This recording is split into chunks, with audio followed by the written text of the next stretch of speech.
lot of people are traveling and this and that. We could have also done it a different time. It's fine. Yeah. Then anyway, the show Okay. has to go on. Yeah. Things have to go on. We can't just we can't wait for things. I thought Diwali was apologies. It was I last thought weekend, by the way. Yeah. yeah, that's what I thought. Yeah. Just Yeah. a minute. But and if I'm correct, then tomorrow is the big finale of the cricket game, right? Against Yes. I think, Australia. Yeah. yeah. Yeah. I think a Exciting. lot of people are excited for it. Yeah. That's why I usually keep it on Saturday. So it's better. We already saw the times and all that. Hey, Jijo, are you there? Absolutely. Yeah, just Yes, a yes, minute. I'm here. Is it being already live streamed or what? No, no, no. No, so I think we are supposed to allow people to enter once the time starts, right? Yeah, yeah. Yeah, okay. And Farshida, would you like to check your PPT or anything? Because that's why I Yeah. put it like 5-10 minutes back. So by the way, Jijo is taking care of the operations for this event, and Hi. he's Hi, there. hi, hi. Yeah, yeah, Let me see if I can share my screen. yeah. So this is like a test. Nothing is being live streamed now. Nothing is being recorded. Yeah, no, For that matter. exactly. Yeah. So it will once I say go, then only it will be Mm-hmm. live streams and things like that. Okay. And I need to see if I can. hey, Jito, please send me this meeting link also on WhatsApp. I'll just share in the group. So I'm guessing you can see this, right? Yeah, I can Can you see. see my screen? Yeah. Can you see the speaking notes, or can you see the slides? I can see the slide. Maybe take it forward. And now And we can how? see the notes as well. So Okay. yeah, the other way around All was right. fine. Yeah, but then I need to change something because um, I would like to actually change that. Give me a second. Uh-huh.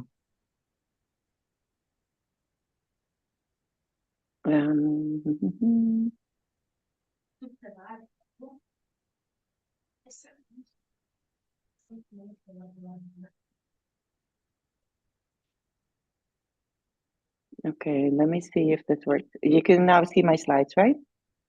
We can see slide, but I can also see the comments that you have written. Yeah, now it's fine. Yeah. Now you can just see the slides, Yeah, please maybe right? take it forward. Yeah, please take it forward. Let me see if I can. Yeah, exactly. Yeah, it's good. Yeah. You can just see the slides, right? Yes, we can just see the slides. Okay, perfect. Perfect. Okay, great. Yeah. All right. All right. So maybe Okay. we can go back to normal, and then once Exactly. once it Exactly. started. So how Exactly. it will happen is that I will just briefly talk about this concept of TEG, the entrepreneurship GAN. Mm-hmm. Then I will introduce you. Normally there is a co-host with me, but because of Diwali, most of the people are traveling. So two of my co-hosts, both of them are occupied in their own things. And yeah, so I will be introducing you as well, and then I'll ask you to take the floor, and you can just go forward from there. And then later we can take the questions in the remaining 15 minutes or so. So, depending on the availability Yeah. of time with you, with the people and things like that. Yeah. Well, I still have I have a little bit more time than I expected. So it's going Okay. to be fine, I guess. Yeah. So Yeah? depending on, how many questions we have and things like that, we can take. All right. Give me 2 seconds because I have a Sure, little sure, bit of sure, a sure. cold. So I'll Yeah. be See, right back. we have time to begin. So don't worry. Yeah.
DJ, we should give like another 2 to 3 minutes, Okay.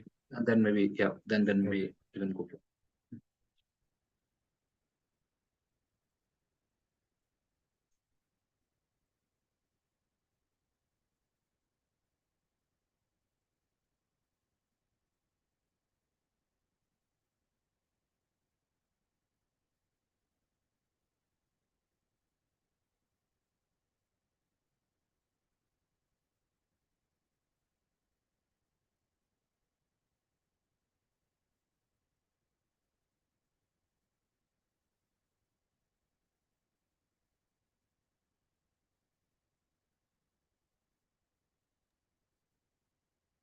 It's 8:32. Should I let them in?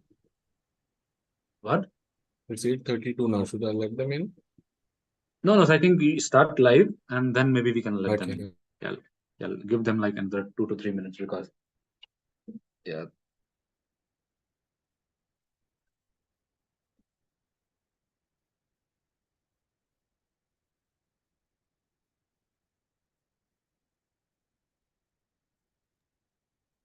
Okay, yeah. Please allow them to win, and yeah, obviously Okay. we will go. Got it. Yeah, we will go live, and everyone's audio and video has to be closed.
Yeah, all right. So it's 8:35 IST. So welcome everyone.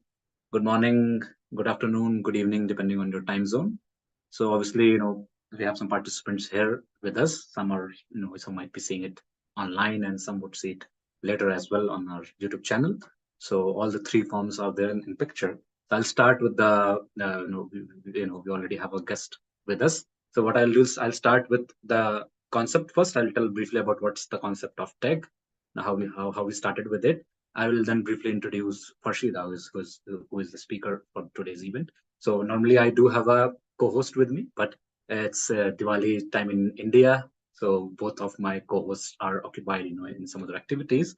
But anyways, the show must go on. That's one of the popular movie dialogues we have in Bollywood. So we are going on with the show, and so tech is very close to my heart. I last year when I started, that towards the academic side of entrepreneurship, I wanted to start something like a podcast, but then somehow I was still busy traveling, here and there. And this year when I reached out to Praveenji, who is already taking care of the startup and entrepreneurship special interest group of IT Bombay. Obviously I'm alumni of IT Bombay, and then he said, it looks like a good fit, you can lead this. And then I pitched this idea to him, and he said that, okay, yeah, your idea is fantabulous, why don't we start this and see how it goes. and I started leading startup and entrepreneurship special interest group. And then we, 2 months after that, we started with this particular event, the Entrepreneurship Camp.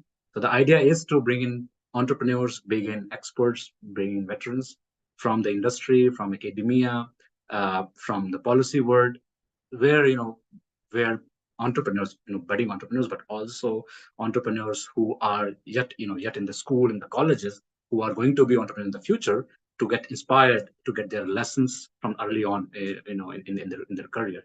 So people like Farshida, or in the past we had speakers like Count Reiki, or Professor Venkat, for example. So they, then and now they come here, they add their values, they give their lessons from their own experiences, from their working as an entrepreneur, as an academician, or in general as a business leader, which adds a lot of value. People get their lessons, and that's it. So we build this platform as a collaborative platform, and that's the whole sole idea behind TEG. We are still in the process of coming up with a broader mentorship platform where all these people can also be mentors towards startups and support startups, in different forms. But that is still there in the picture. That will come up sometime later in the future. So that's there. So that's briefly about the Entrepreneurship GAN TEG. The concept is in online as well. I'll share the link in a while, and you can have a look at more broadly towards it. So now what I would do is I would introduce the speaker, Farshida, and because I think that's what you all are here for. And so Farshida Zafar is currently the director of the Erasmus Center for Entrepreneurship, affiliated with Erasmus University Rotterdam. Center's mission is to empower change agents and their teams with entrepreneurial competencies, as well as practical tools and techniques to support them while starting and scaling their growth and positive societal impact. Until December 2022, Farshida was in charge of a radical innovation unit, Erasmus X, at Erasmus University. As the founder of Erasmus X, her main objective was to challenge the education status quo and accelerate the pace towards a future-proof university. In her prior position at Erasmus School of Law, she had the luxury to combine her two interesting fields of interest, law and tech, which a lot of people, it's hard to combine both of it, but she managed to do it. She describes herself as a tech geek with a law degree. In her prior positions, she was able to accelerate the use of technology, tackle societal issues, and work together with students, academics, and relevant stakeholders in order to future-proof education. In the past 10 years, Farshida initiated and co-designed several practical mobile applications to enhance the accessibility of education with IT and other emerging technologies. She has been involved with the creation of educational labs, a platform for legal literature, a brand new part-time law program, the education lab at Erasmus University, and a virtual reality courtroom. So she is an entrepreneur, she's an academician, she's a business leader as well. So she's also recipient of Technista Tech Leader Award and the SURF Award for Change Makers in Education. So I think there's a lot more, we can talk about her, but then I'll give the stage to her to talk more about what she's here for. Yeah, over to you, Farshida. Thank you so much for this introduction. I don't think I usually get such an elaborate introduction. It's a real privilege and a real honor to be here. So thank you so much. I would like to just kick off the presentation and see where we're getting to. So entrepreneurship. I am changing my screen. My laptop is very slow, so it's coming along. It's taking some time. Here we go.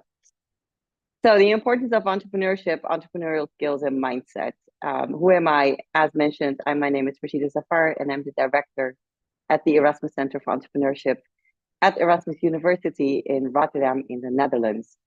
So here where I am, it's almost 4 in that, well, no, it's 4 in the afternoon, heading towards the evening, but I assume that we're in completely different time zones, all of us. So good morning, good afternoon, good evening. So a little bit about the university where I studied, but also where my company is, or the company is a part of.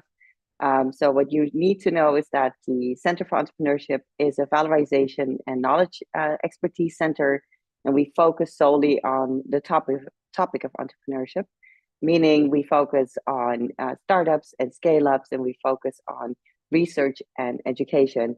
And at the same time, we build ecosystems to actually help all these startups and scale-ups and other public and private entities to look and find access to capital, access to market, but also access to talent and figure out what is the next step. Now, as a part of the university, and also maybe good for you to know, we are named after Desiderius Erasmus. We're very good in the Netherlands in actually appropriating a certain type of thing. So let's say that in this example, Desiderius Erasmus was born in Rotterdam, but only stayed here until he was 3, and then he moved. But if you ever visit Rotterdam, you will see that everything is about Erasmus. And a lot of people know him as the philosopher, as the humanist, but what people don't know about him is that he was also very entrepreneurial, meaning that he was one of the first that actually used the new printing technology to make a living out of it and print all his findings and sell that to others. Now, what you need to know about Rotterdam, the city, is that we have one of the biggest harbors and gateway to Europe. Until a couple of years ago, we were the biggest harbor in the world, but then the rise of new harbors globally took that spot over. In the city itself, we have 178 nationalities in one city, and over 50% of the city, because it's a post-industrial city, is from foreign origin or second or third even generation immigrants. So what we have in Rotterdam is a hotspot of different cultures, perspectives, and approaches on trade, entrepreneurship, and education and innovation. So that is, I think, one of the main reasons why our center for the past 14 years has been also very successful. Now, for the university itself, we have over 35,000 students, 20,000 bachelor students, and over 13,000 master students. We also have closing towards 400 PhD defenses, and well, as you can see, a very large employee number, almost 6,500, and almost 500 professors. What is good to know is also that we have different campus locations. So as you can see here, the main campus is Campus Woudestein with 7 of the schools, but we also have a medical school in the heart of the city. We have a special institution dedicated to international social studies in The Hague, and we have the Erasmus University College also in the city center. And then on the right to on my screen, the Erasmus Center for Entrepreneurship in Rotterdam West. That's our tower. That is also our location where you can find over 100 startups and even more so scale-ups that we have helped develop over the course of 14 years.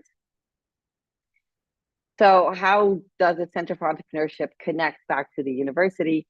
Well, the university has a couple of Erasmian values: connecting, engage with society, world citizen, and open-minded. But we connect very well with the Erasmian value, entrepreneurial. So as mentioned before, our tagline is very simple. We're empowering change agents in their communities and in their global places of habitat through high education and research. It also comes back in our mission, where we try to make positive societal impact by fostering entrepreneurial competencies and driving innovation through high quality research and education. We do that locally in Rotterdam. We do it locally in the Netherlands. We do it locally in Europe, if you could say that that's more local. For example, we just launched a European Scale-Up Institute, where we're working together with several business schools all across Europe. And we're trying to combine our forces in research to try to find out what is the magic to scaling your business and what is needed for that in Europe. So all of that is great, but if you don't have a vision, you don't know where to work towards. So for that reason, we have a very clear vision, which is between now and 5 to 10 years, we will be the leading global entrepreneurship center, empowering all to be impactful change agents in their communities. And globally, we are working very hard in several countries, and we are looking at working more and more together with partners also in India. So who knows? Our core values, very simple. We are very entrepreneurial. It would be very strange if you have a center for entrepreneurship that is not entrepreneurial. We thrive and we strive for collaboration, meaning that we always look out for signing really good partnerships, strategic partnerships, where we can create a win-win for all. And in whatever thing we do, we strive for excellence. Enough about the university, enough about the center. What I actually want to talk to you about today is, of course, the topic of entrepreneurship itself.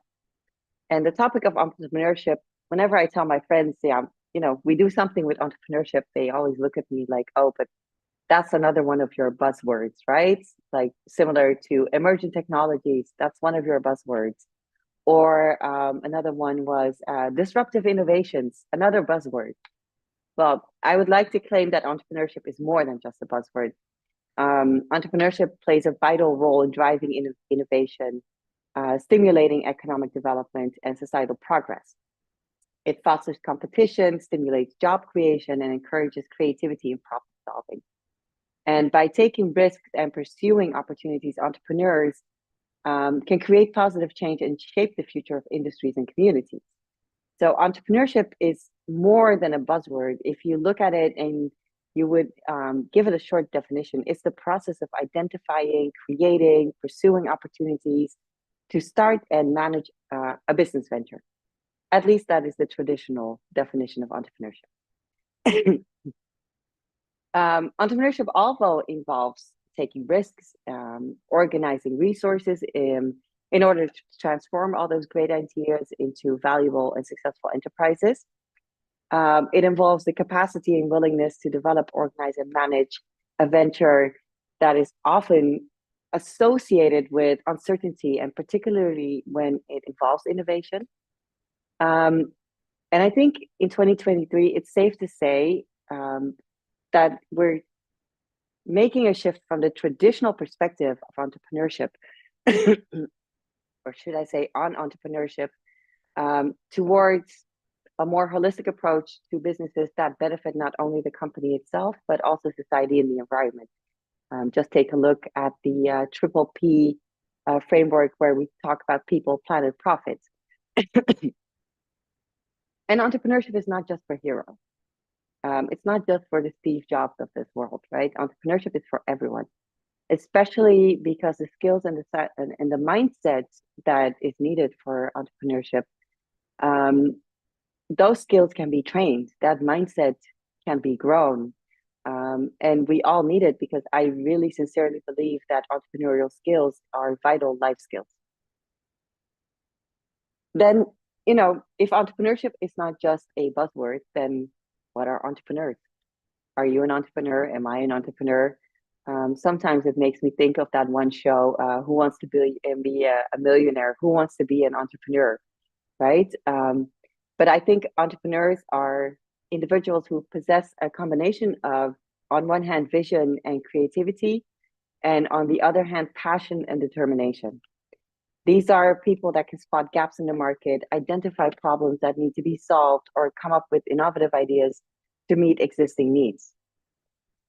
Entrepreneurs are the ones that take initiative to bring their ideas to life by developing a business plan, by securing funding, by organizing a team, and by executing their strategies. And it's not, if you think about it and put that back into connection with the triple P framework, so people, planet, profit, it's not limited to just starting a new business. It can also involve revitalizing ones or introducing innovative solutions within established organizations. We call those intrapreneurs, so not entrepreneurs, but intrapreneurs. And what I think is a main driver for a lot of entrepreneurs is the desire for independence, making a positive impact, and creating a positive value for themselves and for others. So then, if entrepreneurship is not a buzzword, should everyone have a business then? Should everyone just start up a new restaurant, start up a new tech office, start up the next best thing, the next Apple, the next Uber, the next Amazon? Should we all go into the tech field? Should we all go into biotech? Should we all start some culinary adventure? What is the role of entrepreneurship in society then? Well, and here's the thing, I'm a tech geek with a law degree. I did not myself study for an MBA or international business administration or anything related to business. I am that old that in my day, if you set up a business, you needed 3 people. You needed 1 person with the vision. Next to that person, you needed a lawyer, and the 3rd one would be an accountant. I am the lawyer, I think, in the triangle. Nowadays, you would say you need a hustler, and you need a hipster, and you need a hoarder or something like that. I forgot the 3rd H. But in essence, if you look at the role of entrepreneurship in society and you relate that back to entrepreneurs, when individuals start their own businesses, they contribute to job creation and economic development. So when you look at entrepreneurs stimulate competition and drive productivity. This leads then to increased economic activity, a higher GDP, and improved living standards. Moreover, I think entrepreneurship plays a crucial role in fostering innovation. Without entrepreneurs, we wouldn't have that much innovation, because it's the entrepreneurs that spot the opportunity, that see a problem that needs to be solved, and then have that courage to say, okay, we see it, I have a solution, let's go do this. So entrepreneurs are often at the forefront of technological advancement, and they often have disruptive ideas, right? So they're driven by a desire to solve problems and meet unmet needs, which fuels the innovation and drives progress. And through these ventures that they set up, through these entrepreneurial ventures as well, they bring new products, they bring new services, they bring new business models to the market, pushing the boundaries of what is possible and driving economic growth. In addition to the economic benefits, entrepreneurship can also lead to social change and better living standards. So entrepreneurs often identify social issues and develop innovative solutions to address them, right? So they can create businesses that have a positive impact on society, such as those that are focused on sustainability or social responsibility, or improving access to education and healthcare. And by addressing these societal challenges, entrepreneurs contribute to the social progress and enhance the overall well-being of communities. So again, if you look at entrepreneurship not being just a buzzword, and then entrepreneurs who are more than just a title or a fancy name on a business card. I think from someone who did not study business, I think entrepreneurs actually contribute to the progression and general progression of a country, and also the general progression of the economic state of a country. Now, more importantly, and this is something that I would like to stress out, I think if you look at the current entrepreneurs, the current and the next generation entrepreneurs, they're more driven by creating a positive societal impact than they are actually driven by profit. So, meaning that if you look at today's entrepreneurs, you can see that a lot of them have a more of a responsible view on how to balance, on one hand, making a profit, but also to balance and do things that are beneficial towards people and the planet. So, and then we go to, but okay, great. So we know entrepreneurship, we know entrepreneurs, but what are then the entrepreneurial skills, and why are these so important? Well, as I mentioned, traditionally, entrepreneurship has been associated with launching a new venture, a new business. And I think in that regard, it's important to note that developing entrepreneurial skills is not limited to aspiring entrepreneurs alone. If you would ask me, I think these skills are valuable for individuals in various fields, and it can enhance problem-solving abilities, decision-making skills, and adaptability, which are essential in today's rapidly changing business landscape, but also in this rapidly changing world. To give you an example, when I was studying law, I had tons of books, like tons and tons of books. And um, also the cost of the books were extremely expensive. But the world is changing. So now if you study law, you can also opt, at least here in Europe, you can opt for licenses for platforms where you can actually get summaries of the books or get digital versions of the books that are completely modified with examples and practices, etc., etc. So education in that sense is also changing. And usually when you hear a keynote, they will say, well, the world is changing, but we already know that. We know that the world is changing. We know the trends. We know emerging technologies, the changing labor markets, the socioeconomic changes, internationalization, and take all of that in combination with the fact that we have demographic changes hitting us as well. We know that the world is changing. So this is nothing new. We've known it for decades. It's just that not a lot of us use their entrepreneurial skills to see if they can manage these changes towards the future, because these new changes bring a lot of ambiguity and a lot of uncertainty. And for that reason, I think one of the entrepreneurial skills, which is adaptability, is very important.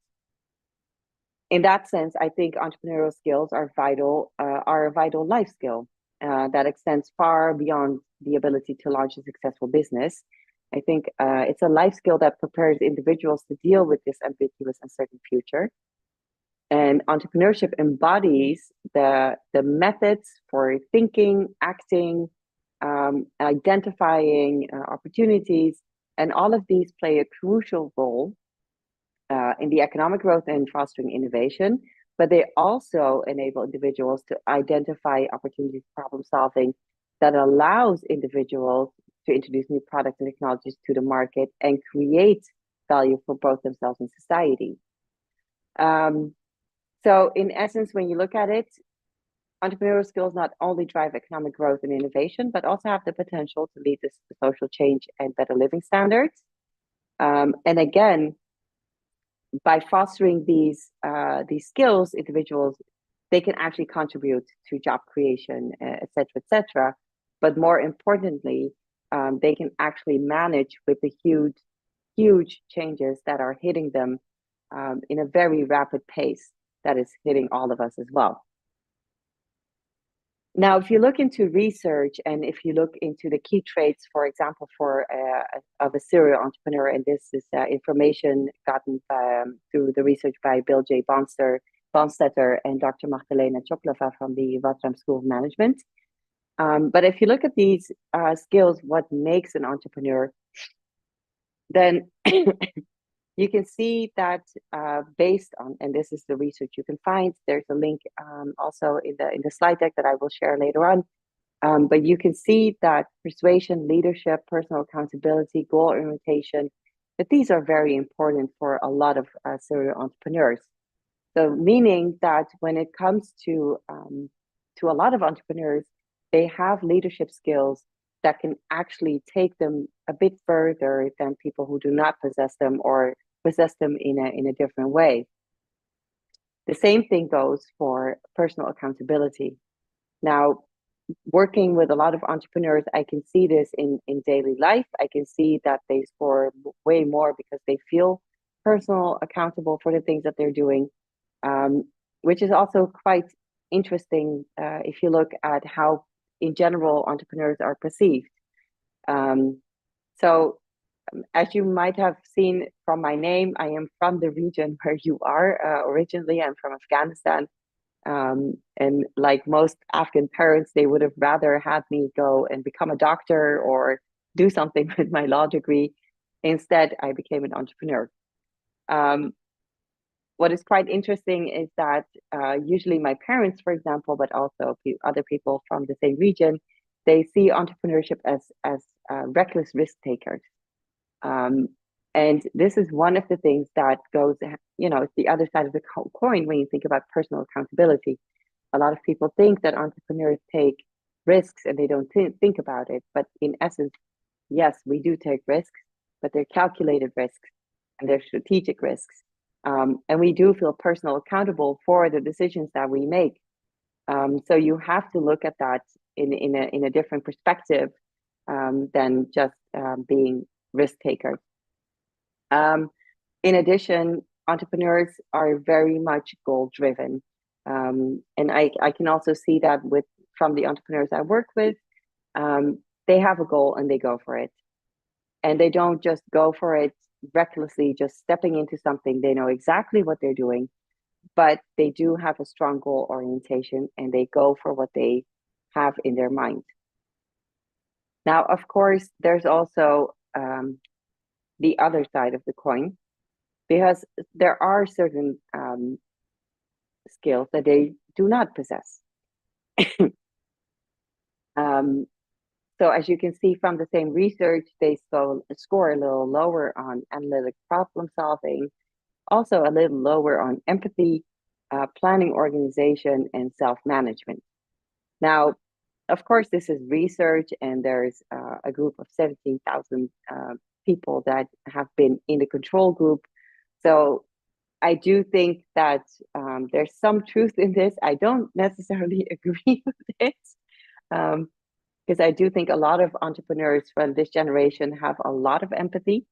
Also, this is quite old research in that regard. It's 10 years old. So I think we do the research today, the outcomes would be a little bit different. And I think one of the things that I can see being different is the empathy point, because I know that a lot of entrepreneurs nowadays have a lot of empathy. And you can also see that back in the number of social enterprises and impact entrepreneurs that have started their businesses. Now, doing research on these topics is one thing, but actually doing it, being an entrepreneur, is a completely different thing, right? So how do you get there? And if anyone can be an entrepreneur, what to focus on? This is the framework we work with a lot here in Europe, and it's called the Entrepreneurial framework. As you can see, it exists out of three main components. One is ideas and opportunities, the second is interaction, and the third is resources. This is a framework that was developed by the European Union, and it's a comprehensive framework that outlines the key entrepreneurial competencies and skills necessary for any individual to succeed in various entrepreneurial endeavors. So the framework itself, it provides a common language and a reference point for understanding and developing entrepreneurial skills. And as I mentioned, it consists out of these three main areas, and each area is then further divided into specific competencies and skills. The framework also recognizes that entrepreneurial skills are not limited to just starting a business, but they're also very valuable in various contexts, such as social entrepreneurship, intrapreneurship, and an entrepreneurial mindset in general. It highlights the importance of entrepreneurial skills as a life skill that can benefit individuals in their personal and professional lives, regardless of their career path. Now, by understanding and developing the competencies outlined in the framework, anyone can enhance their entrepreneurial mindset and increase their chances of success in their entrepreneurial endeavors and contribute to economic growth and innovation. What is interesting is that we always talk about the 21st century skills here in the West, here in Europe. I would always like to stress out that it's already 2023. If we're still talking about 21st century skills, we're kind of late in the game. So I rather would focus on skills that can help the next generation, help aspiring entrepreneurs in finding the specific skills that they need training on, because entrepreneurial skills can be trained. It's not something that you're born with or you're not born with. You can train yourself to become better. You can train yourself to spot opportunities sooner and be better at that. You can be trained to be more creative. You can actually, there's exercises to set up a vision for yourself, but also for your company. You can train ethical and sustainable thinking. Furthermore, there's courses to deal with planning and management. There's courses to work with others and learn how to collaborate with others. So all these skills, although they might sound a bit meta and a bit distant, anyone can become an entrepreneur or possess the entrepreneurial skills as long as you have the right mindset and access to the right type of resources. Now, from entrepreneurial skills to mindset, as mentioned, you can train all these. You can train all the skills. You can actually do courses to actually make yourself become better at certain things. So the skills can be trained. But I believe that if you don't have the right mindset, it doesn't matter how good the training is. And it doesn't matter how often you train. If you do not possess a growth mindset, it will never, you will never become successful in your entrepreneurial endeavors. So what I'm trying to say is that the importance of the entrepreneurial skills is closely related to the importance of the entrepreneurial mindset. And the entrepreneurial skills, they refer to specific competencies and abilities that you as an individual need to succeed in your entrepreneurial endeavor. The entrepreneurial mindset encompasses the underlying attitude, belief, and characteristics that drive entrepreneurial behavior. So both skills and mindset are crucial for identifying and seizing opportunities. So the skills such as opportunity identification and idea validation, it enables individuals to recognize potential businesses and opportunities.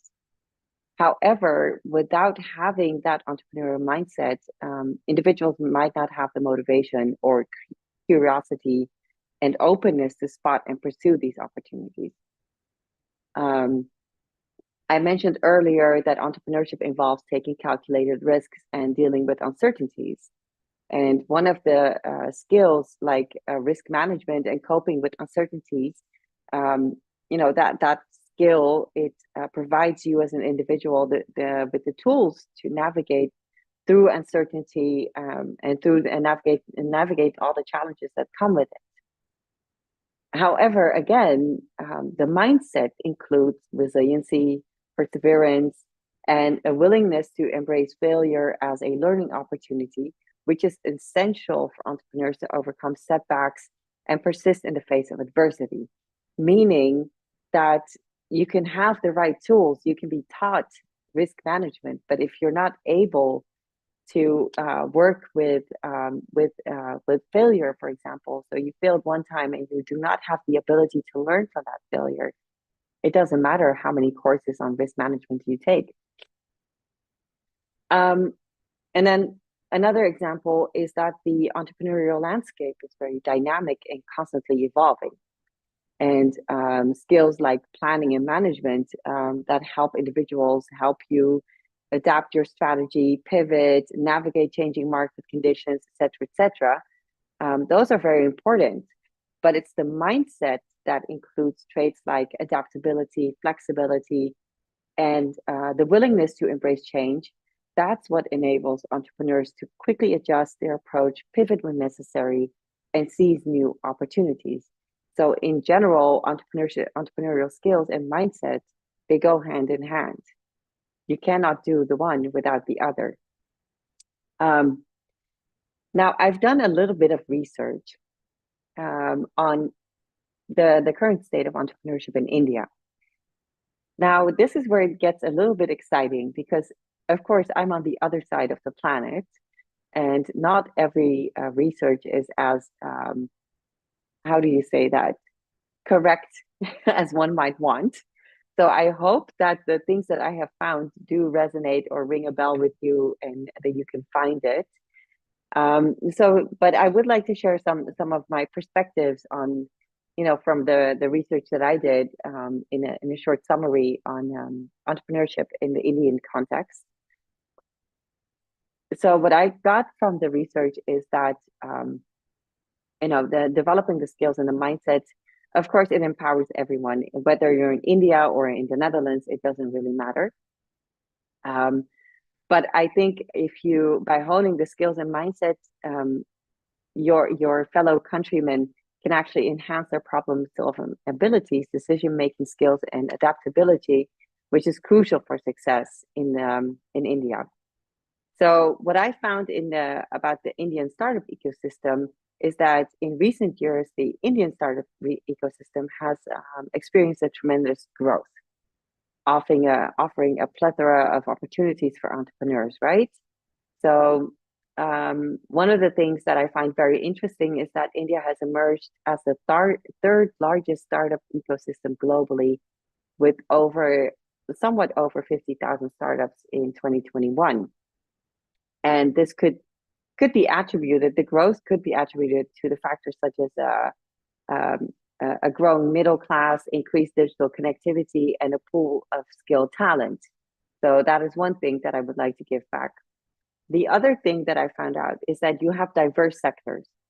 What I found very interesting is that a lot of startups in India are not just limited to technology, but they span across various sectors, including e-commerce, fintech, healthcare, educational tech, agri-tech, and renewable energy. What's interesting is then that this diversity opens up avenues for entrepreneurs to innovate in a different industry, and it opens up avenues for collaboration with maybe companies even here in Europe.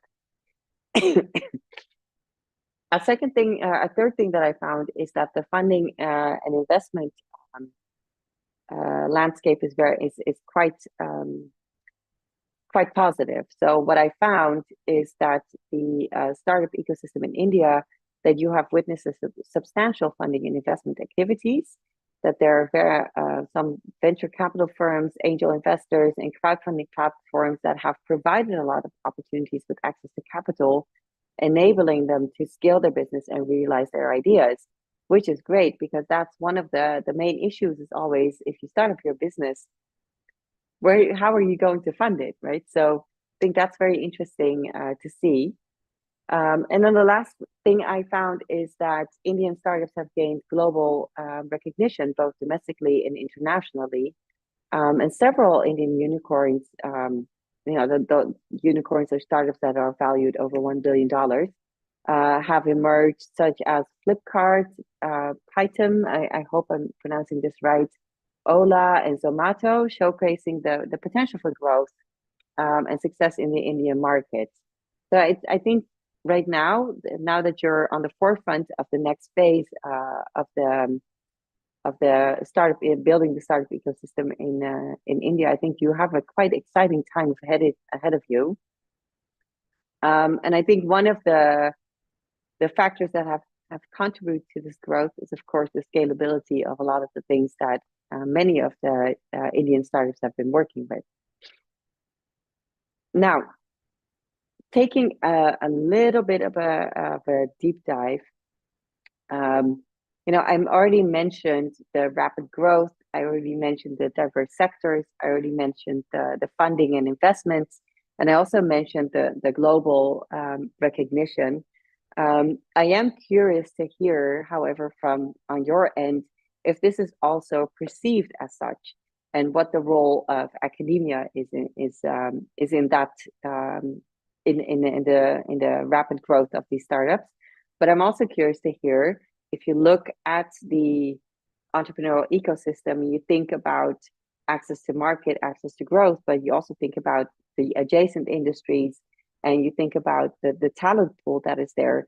I'm wondering if you are in India seeing this similarities with what we're seeing here in Europe, meaning that a lot of the startups, of course, fail, not everyone succeeds. And in addition, a lot of the funding, a lot of the VCs are right now very reluctant to invest.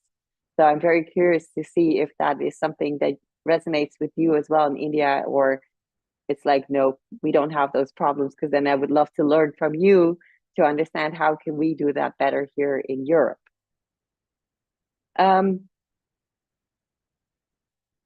Of course, contributing to the growth is also something that comes from policies that stimulate entrepreneurship.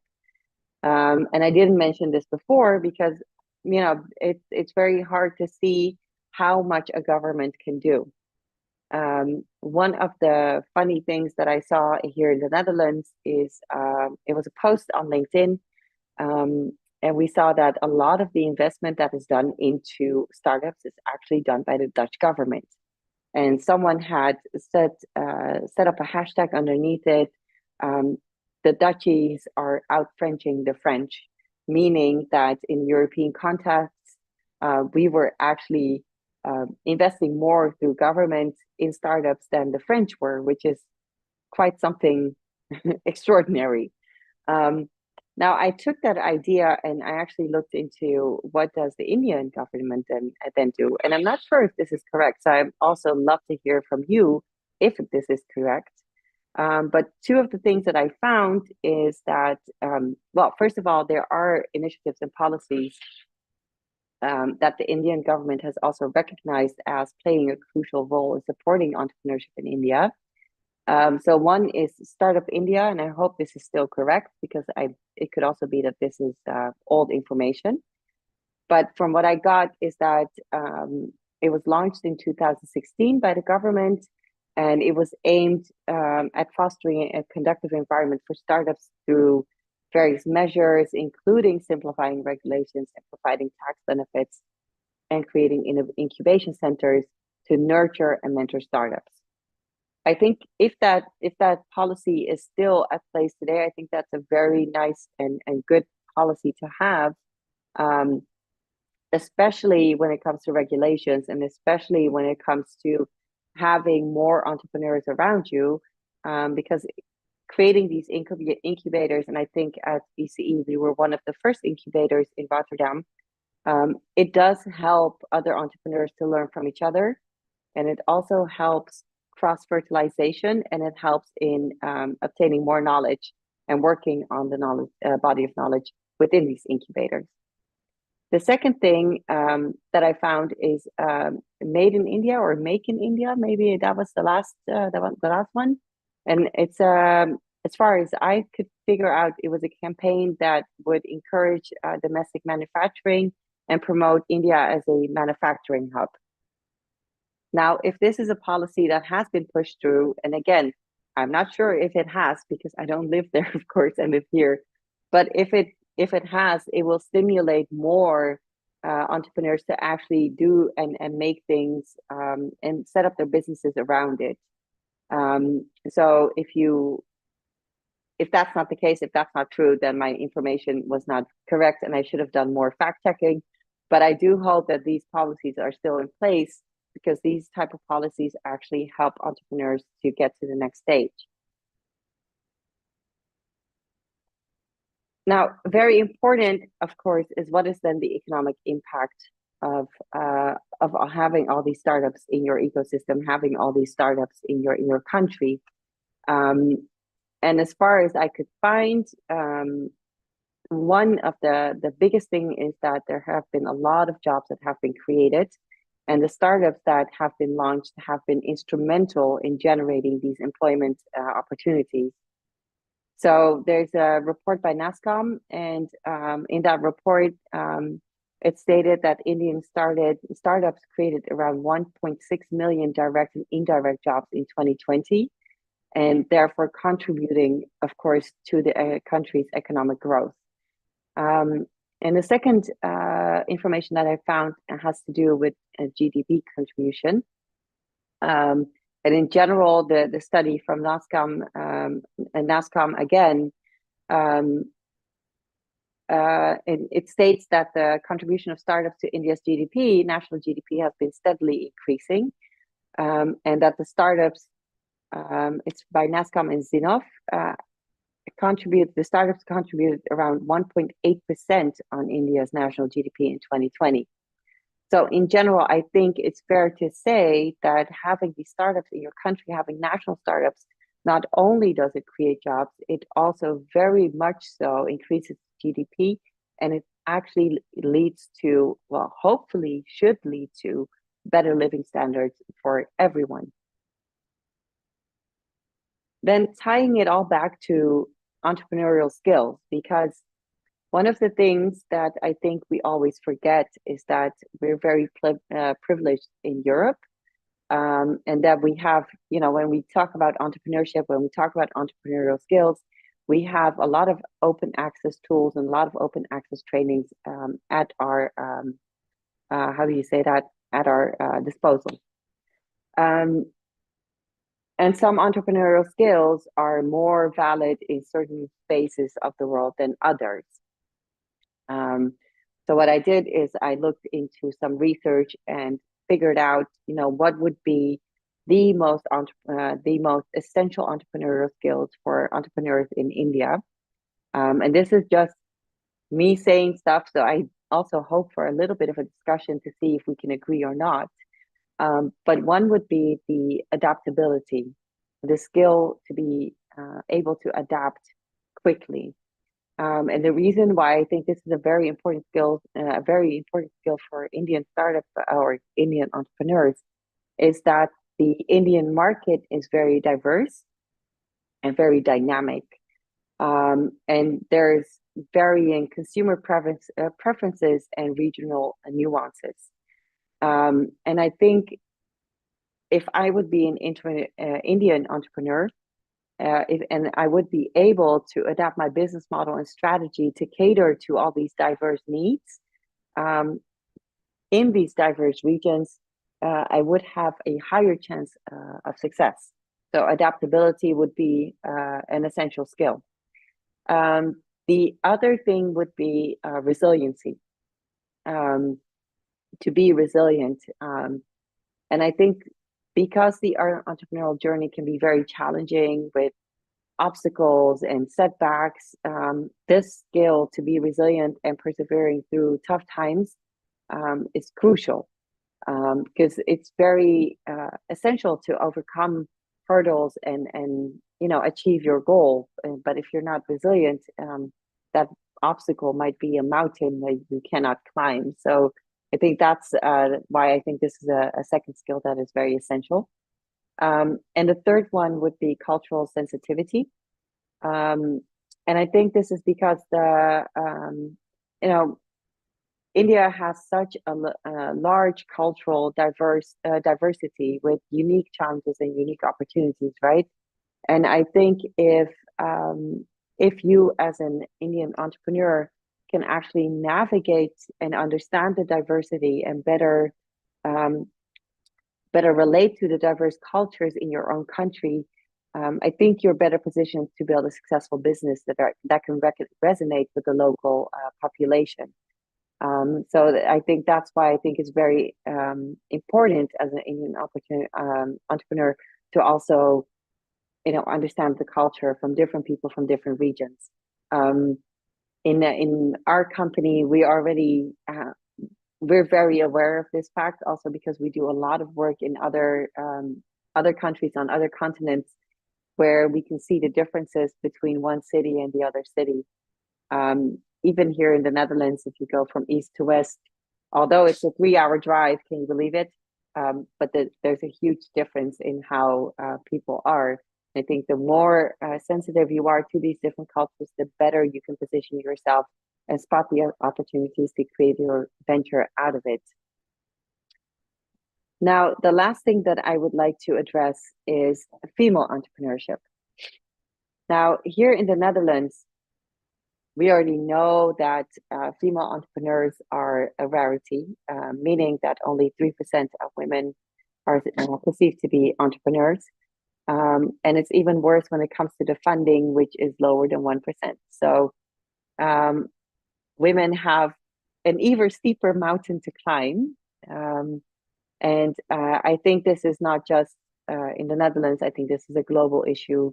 And I think we should actually try to figure out on how can we stimulate more women into entrepreneurship. And if they don't want to set up a venture, how can we then transfer the skills needed to maintain a certain life standard regardless of where they are. Now, looking at the Indian context again, I did find out that female entrepreneurship in India is on the rise, and that it actually holds great potential for economic growth, societal transformation, and female empowerment. I do think that in India, but also here in Europe, most of these women need continued support. There's a special need in encouragement and equal opportunities. And I think if we can facilitate that, more women will be able to thrive as successful entrepreneurs globally. Now, more specifically to India, I have seen that there's a surge in female-led startups across various sectors. So I've seen female entrepreneurs that are in fields such as e-commerce or fashion or health and wellness, but also in education and technology. And what is interesting to know is that most of these startups are not only driving innovation, but also creating a lot of jobs. And more specifically towards women, it's not just the business that benefits, but it's even the communities benefit from it. And like many other female entrepreneurs, the female entrepreneurs in India are focused on creating societal impact through their businesses. So more than their male counterparts, they're addressing societal issues such as female health, education, financial inclusion, and gender equality. And by empowering themselves and also others, they are driving the positive change in their community. Having said that, a lot of female entrepreneurs globally are not on the same level as our male counterparts. So to stimulate the growth of female-led businesses, it is very important that we also open access to capital, open access to mentors, open access to trainings. And for that reason, actually, from our company, we've just joined forces with a partner called Kayatella Impact to open up a new educational platform with a lot of content on entrepreneurship and helping women globally to train themselves in becoming more entrepreneurial. Now, oh, it goes to play again. That was my presentation. I know that a lot of you are having a very celebratory weekend this weekend, but I also know that there's a big game to be played tomorrow. So I wish you the best of luck. I do understand a little bit of cricket. Again, I am from the region, so I also know that India has played Afghanistan, and it's becoming harder to defeat the Afghans nowadays. But for this game, I will be cheering you on. I'll be cheering for the Indian team, and I hope we can actually bring home the cup. That's it for me. I'm opening up the floor for any questions. Thank you so much for listening, and I hope I didn't bore you. No, Prashita, it was excellent. And just to add a couple of things that you mentioned about Indian entrepreneurial ecosystem and entrepreneurship in India. Obviously, I see there's already a question. I do also have a couple of questions in my mind, which I'll take. But because you were mentioning some numbers, and I teach executive programs about Indian entrepreneurial ecosystem outside India, obviously. So I had some ready-made numbers with me. I thought, because you are mentioning some old figures, why not, let me also give some figures and update over that. So yeah, just to not to boast about our country, but also just to add to what you have been speaking. Yeah. So over 99,000, over 99,000 startups, we have, as which are DPIIT recognized startups in more than 670 districts in India, and this figure is from 2023 June. So I update my data twice a year. So this is from mid 2023 data, which I have. And startups have been increasing in India kind of exponentially. So in 2003, it were around 3,000. In 2010, they were around 10,000. In 2018, it was around 50,000. So you can see that exponential growth has been taking place. And obviously, when you say third is in terms of the funding received, basically. So obviously, number one is US. It remains number one. Second is China, and third is India. So total funding which India has received from 2014 till 2023 June is around 141 billion US dollars, which is wow. Because a lot of economies don't have don't have this GDP, which is kind of the funding India has received, and obviously because you were mentioning about the jobs created. So again, more than 750,000 plus jobs have been created in the past 6 years. So when I say past 6 years, it's like from 2023 and past 6 years. So 760,000 plus jobs, which is again pretty big deal for a country like India. We need something like this. And if you see number of funding. So funding has become around 15x as compared to 2015 to 22. 15x is a huge number. Number of investors have been like 9x. Number of incubators is big deal. Incubators are big deal. It has become 7x from 15 to 22. So we do have, pretty good numbers. And obviously e-commerce remains, e-commerce is the, one big field. Fintech is another big field. Entrepreneurship tech is another big field. So we have a couple of, broad fields in which India has been growing. It will keep grow. Yeah. EdTech again, because EdTech is, one of your area. EdTech is, for example, Yeah. fourth or fifth largest, growing field in India. So obviously there are Yeah. ample opportunities, and I'm very hopeful. I'm very bullish about India. Just to, You precise. actually should have shared your data with me. Then at least my presentation would have been. Yeah, no, I didn't know that. I didn't know that. You are going to present on that. But yeah, all right. No, so but so of there's a course, question. of course. I mean, yeah, Yeah. no, but thank you so much for sharing this. And I think this is something that is heavily, well, I think the dominated narrative is, of course, Silicon Valley, but come on, there's so much more to the world. And yes, Yes, I know that's the whole point. many, Yeah. I know many Indian entrepreneurs. Actually, there's one that I've met just recently here in Rotterdam, and he's in the field of generative AI. Uh-huh. And the things that he's been doing it's completely mind-blowing, right? So Uh-huh. for someone who's into trying to keep up the pace with technology and trying to figure out, okay, what's next, and experimenting with a lot of things, I think it's very exciting to see that the emerging tech startups from India, that they're in such a rapid pace, they can scale from 0 to 100. It's Yes. quite incredible. Yeah. Yeah. And when Yeah. you say, emerging tech or tech, so then institutions like Indian Institute of Technology, Bombay, where we are having this Yeah. talk from. So they have a, larger role to play. IITs, for example, IIT Bombay, which is this institution, but also other IITs, IIT Kanpur, IIT Delhi. They have a very large role Yeah. to play in, tech entrepreneurship per se in India, but also the whole Absolutely. entrepreneurship ecosystem in the country. Yeah. Yeah. Absolutely. IT Bombay should just hire me as a professor. I would love to come.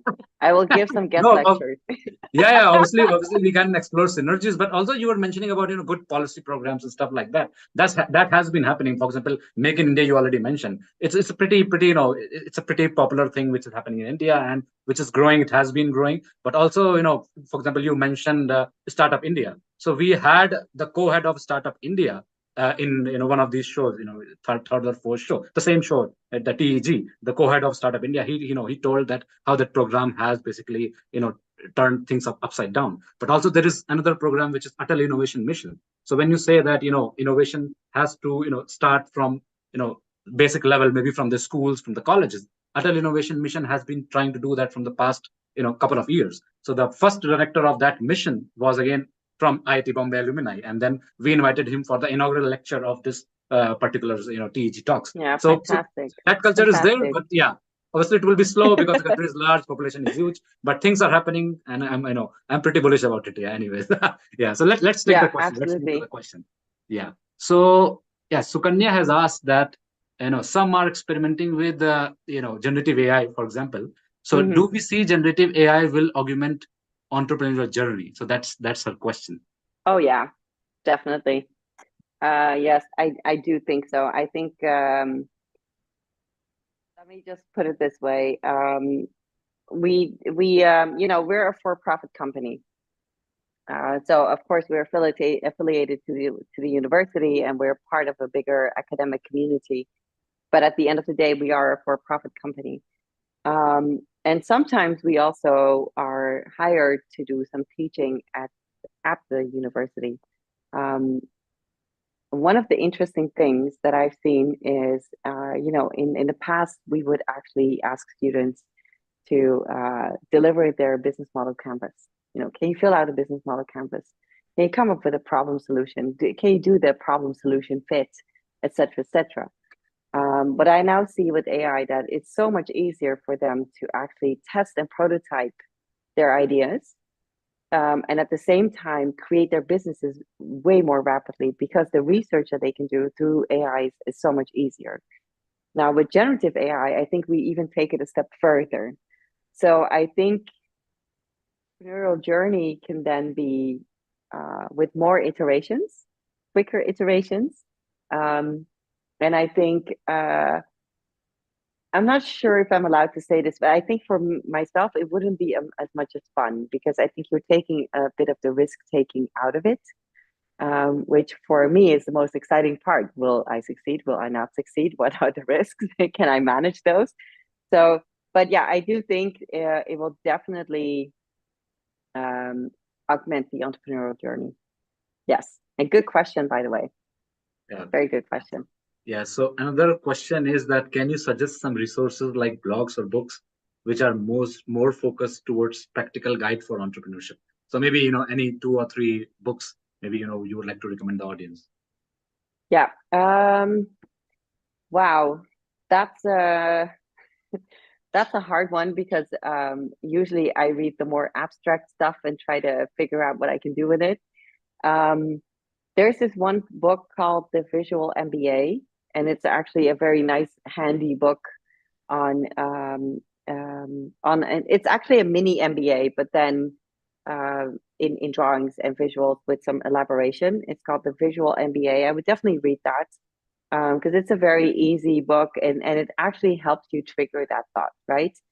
But there's also some recommendations.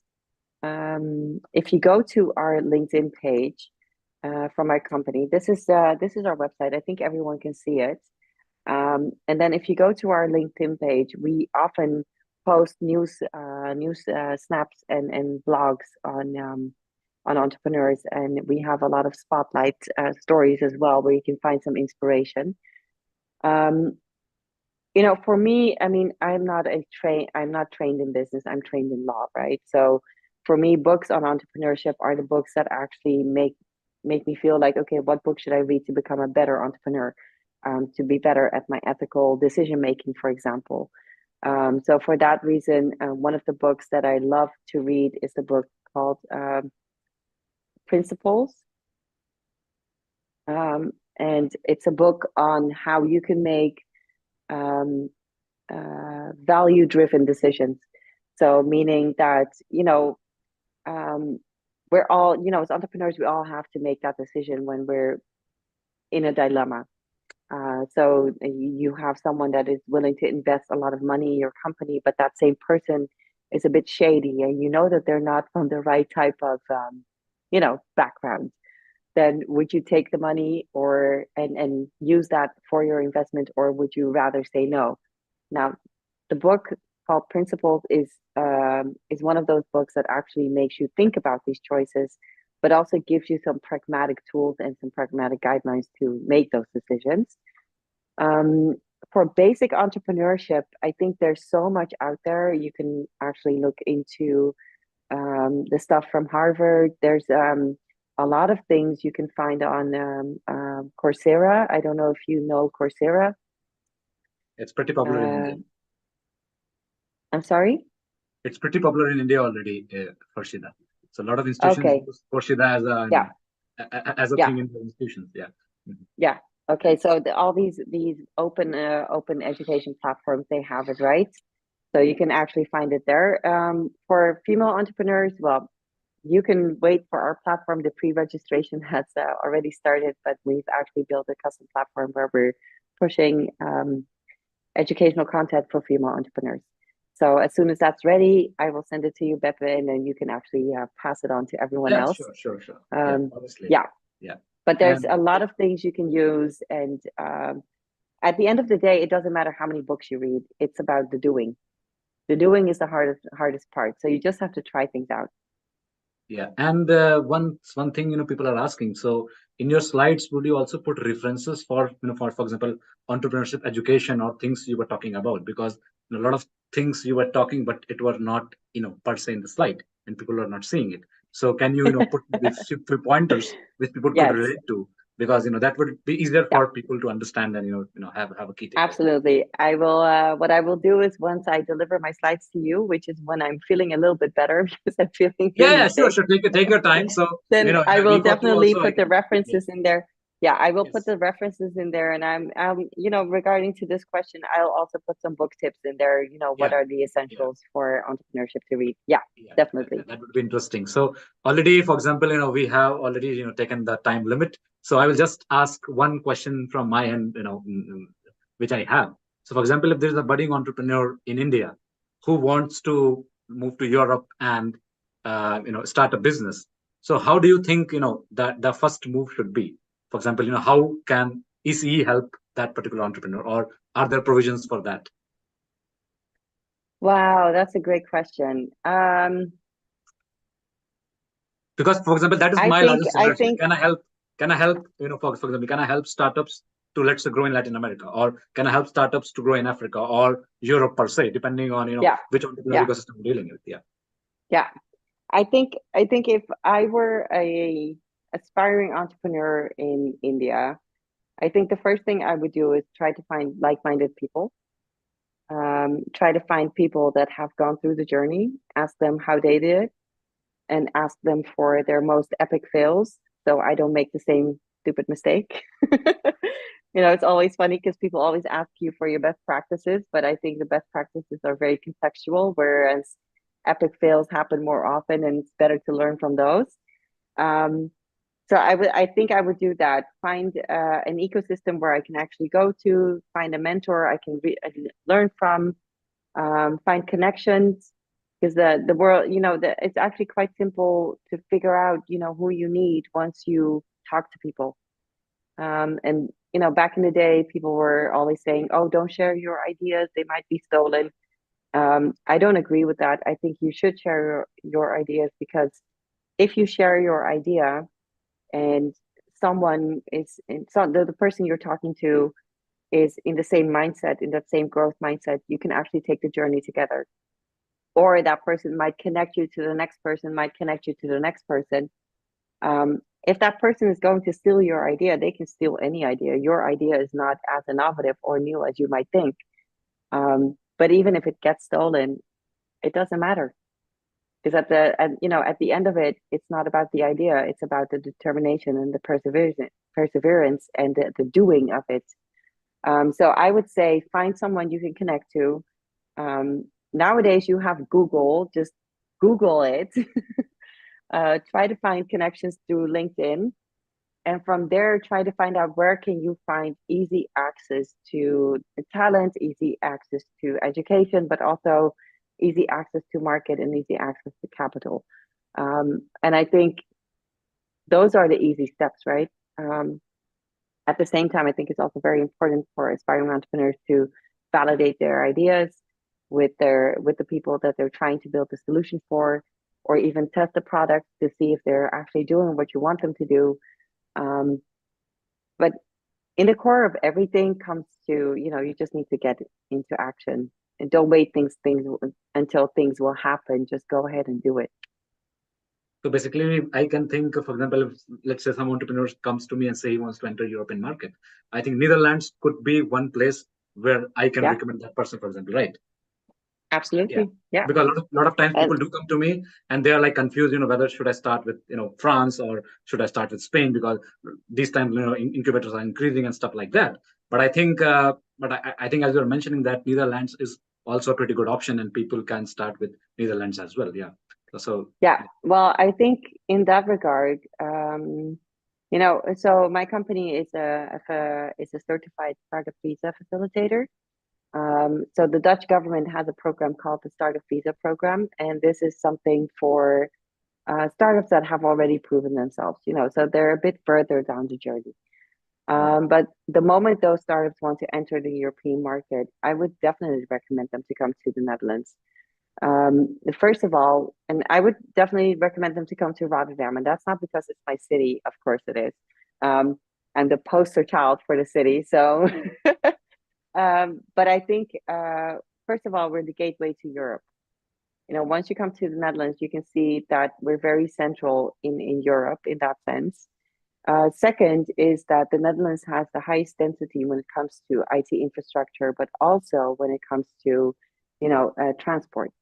So in the Netherlands, it's very easy to go from one end of the country to the other with the train in 2 or 3 hours. The digital infrastructure and the willingness to actually test and to experiment is very high. And also the technology readiness level in the Netherlands is also very high. So in that regard, I think the Dutch are way ahead of of the French. And also, most of us speak perfect English. So it's not that hard to actually establish, establish connections here. The one thing I would not recommend in the Netherlands is the weather, because the weather is horrible. But that's something you'll have to get used to. All right. No, no. I think we have already, and we don't have any more questions, and we have already finished time as well. So yeah, just final words from my end. Thanks a lot, Farshida, for your time. It was obviously a fantastic talk. A lot of them may get in touch with you or LinkedIn or other ways. Absolutely. Feel free to do so. Yeah, I'm guessing that some of them would be already proven startups in India who would be looking forward to expanding to European markets, because I think that is something which is kind of people are looking forward to, but also maybe for some of your courses at ECE and the kind of stuff that you were mentioning. Absolutely. Please reach out to us. Take a look at the website. It was such an honor to be here with you today, and thank you for the invitation. Yes. I will update my slides and I will send them to you as soon as I can. I wanted to say kick their beep tomorrow at the cricket game, but Yeah. have a great evening, All great right, day. yeah, Talk yeah. soon.